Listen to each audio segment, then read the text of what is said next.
Fala pessoal, tudo bem com vocês? Vamos bater um papo hoje sobre um tema que eu já gravei há muito tempo atrás no vídeo, acabei apagando porque também o contexto já é outro, mas é um tema que a gente vê aí muito rodando as redes sociais e que muita gente vem falando e que muita gente quer entender melhor se existe ou não a possibilidade de nós termos uma intervenção militar constitucional. Sejam todos muito bem-vindos a mais um Diretas de Direito. Eu me chamo Tássio Denker, eu faço divulgação científica do direito, ou seja, eu falo do direito para quem não é da área, eu tento traduzir o juridiquês para quem não é da área do direito. Se você não é inscrito no canal, por favor, se inscreva, dê essa força pra gente. Se você gostar desse vídeo, curta, compartilhe, porque eu acho importante a gente levar o conteúdo desse vídeo para mais pessoas, porque é um tema relevante e de muita importância no nosso momento atual. As pessoas que acompanham o trabalho do meu canal já vão saber, ou já sabem o que eu penso sobre esse tema, então eu acho que seria interessante compartilhar, levar esse conteúdo para as outras pessoas, pra gente não ficar aqui pregando só para convertido. E se você quiser ajudar um pouco mais, você pode se tornar um membro do canal ou fazer um Pix, a chave estará aí na descrição do vídeo, beleza? Bom, muito tem se falado sobre intervenção militar constitucional nas redes sociais. O famoso e já cansativo artigo 142 da Constituição Federal, que autorizaria aí as Forças Armadas sob o comando do presidente para garantir aí a lei e a ordem. Eu acredito que seja muito comum, talvez um historiador aí possa me ajudar melhor nessa questão, em tempos em que nós vivemos um problema, uma crise social muito grave, como nós tivemos, por exemplo, em diversas situações, e vou trazer aí a questão da Idade Média também, que foi um período de trevas. As pessoas, talvez por desesperança, talvez por preguiça, talvez por ignorância mesmo, acreditarem em soluções mágicas, sabe? Em saídas extraordinárias que podem resolver os seus problemas ou os problemas de todo um país num passe de mágica. Isso é um campo muito fértil para o charlatanismo e para a pseudociência, que em épocas de conectividade, de inclusão digital, de redes sociais, ganha uma velocidade tremenda. E isso é um problema muito grave e a ciência sofre com esse problema há muito tempo. Quem nunca ouviu aqui falar, por exemplo, das curas milagrosas do câncer, como por exemplo a fosfoentanolamina, blá blá blá. Ou então a teoria do design inteligente, e se a gente quiser chegar um pouco mais no fundo do poço, também nós temos a Terra plana. E dentro do direito também não é diferente. Quem nunca ouviu falar, por exemplo, em saídas mágicas dentro do direito para acabar com a criminalidade? Vamos lá diminuir, por exemplo, a maioridade penal de 18 para 14, para 12 anos, ou então aplicar a pena de morte para traficantes e você vai acabar com o tráfico de drogas no Brasil. O fato é que as pessoas às vezes encaram o direito como uma simples ferramenta em que você pode mudar um texto ou adequar ali uma legislação que você vai resolver os problemas do país. E isso não se dá dessa forma. Agora, acaba sendo um pouco mais grave quando nós não temos um instituto legal e as pessoas querem interpretar ou querem dizer que ele existe através da leitura de um artigo da Constituição, que é o caso, por exemplo, da nossa intervenção militar constitucional. Eu vou convidar vocês a ler comigo esse artigo e depois nós vamos interpretá-lo, porque esse é o papel que nós, que trabalhamos com o direito, temos diante de uma norma, de um texto legal escrito. Nós interpretamos para aplicar ou não, ou mesmo como se aplicaria. Artigo 142. As Forças Armadas constituídas pela Marinha, pelo Exército e pela Aeronáutica são instituições nacionais permanentes e regulares,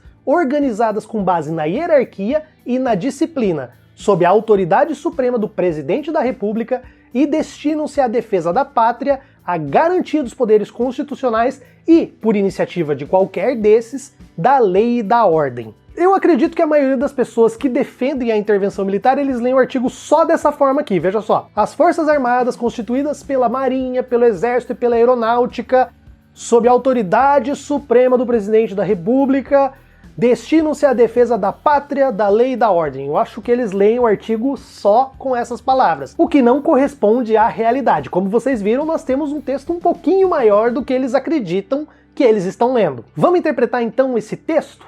Antes disso, vamos falar um pouquinho sobre a interpretação. A interpretação, ela é fundamental dentro da ciência do direito. Ao mesmo tempo, eu vejo que a hermenêutica jurídica, ela é talvez um dos aspectos menos ou muito mal trabalhado em grande parte das nossas faculdades. Grande parte das pessoas saem das faculdades de direito sem um preparo para interpretação legal, que elas buscam compensar com o decoreba e com o macete, especialmente para passar em concurso público. Não é de hoje que os concursos públicos têm filtrado da maneira correta os profissionais que devem ocupar ocupar os seus cargos, e o Moro estava aí como juiz para não me deixar mentir, né? O direito opera essencialmente através da linguagem. E segundo o filósofo austríaco Ludwig Wittgenstein, é função da linguagem descrever a realidade porque nada existiria fora da linguagem. Tanto é que ele diz que os limites da minha linguagem denotam os limites do meu mundo. O que a linguagem não diz não existiria no mundo. Com isso a gente pode dizer que o sujeito e as suas experiências, o seu conhecimento,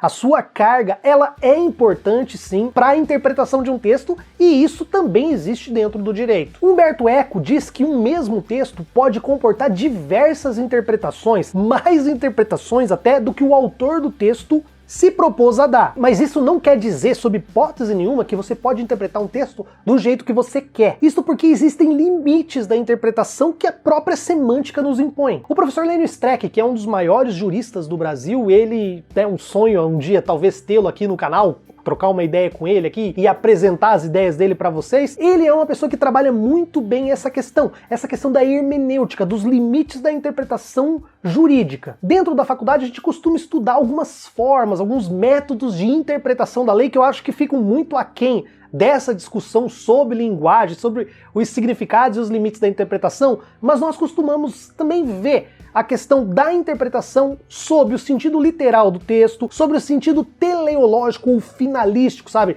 Qual era a intenção do legislador quando ele criou aquele texto, aquela norma, ou também sobre um aspecto histórico de uma determinada lei. Tendo-se em vista que nós temos limites para a interpretação, tendo-se em vista o caráter histórico da nossa Constituição e desse artigo 142, tendo-se em vista a finalidade do legislador e tendo-se em vista a literalidade do artigo, e agora eu vou só abrir um parênteses aqui, se vocês não conhecem um pouco da história da nossa Constituição, a nossa Constituição foi feita em 1988 e a Assembleia Constituinte foi presidida pelo Ulisses Guimarães. E ela foi criada logo após o período de ditadura militar em que muitas pessoas foram presas, torturadas, assassinadas e tiveram seus corpos, centenas, talvez milhares de pessoas ainda estão desaparecidas por esse regime. E quando da promulgação da Constituição, em seu discurso, o Ulisses Guimarães disse a seguinte frase: temos ódio à ditadura, ódio e nojo, amaldiçoamos a tirania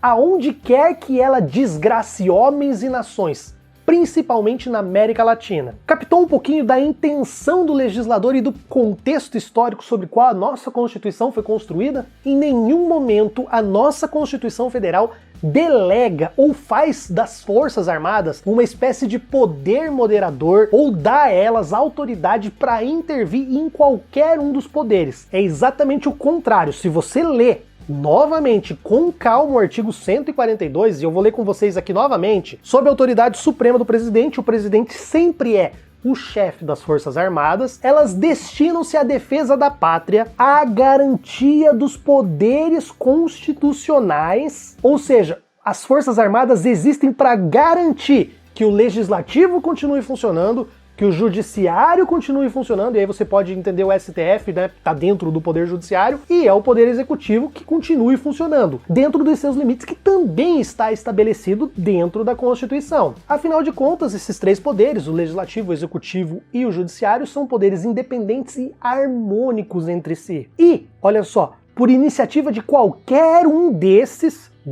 poderes constitucionais, a defesa da ordem e da lei. Os três poderes não são livres para agir como eles querem. Existe um mecanismo que a gente chama de freios e contrapesos constitucionais em que um poder serve ou existe exatamente para limitar o poder do outro. Quando um presidente não concorda com uma decisão judicial ou quando um presidente não concorda com a letra da lei ou não concorda com a Constituição, paciência, essas são as regras do jogo. Não existe nada que autorize um presidente a usar as Forças Armadas para subverter ou para dobrar os joelhos de um outro poder constitucional. Não existe hierarquia entre esses poderes. Por mais que o presidente seja o chefe supremo das Forças Armadas, ele nunca poderá usar as Forças Armadas contra qualquer um dos outros poderes constitucionais, porque ele estaria o quê? Infringindo, ele estaria traindo a Constituição. Sobre isso eu gostaria de falar rapidamente sobre o que nós chamamos de princípio da legalidade. A Constituição, ela diz que ninguém será obrigado a fazer ou deixar de fazer alguma coisa, senão em virtude da lei. Ou seja, qualquer civil, qualquer pessoa, qualquer cidadão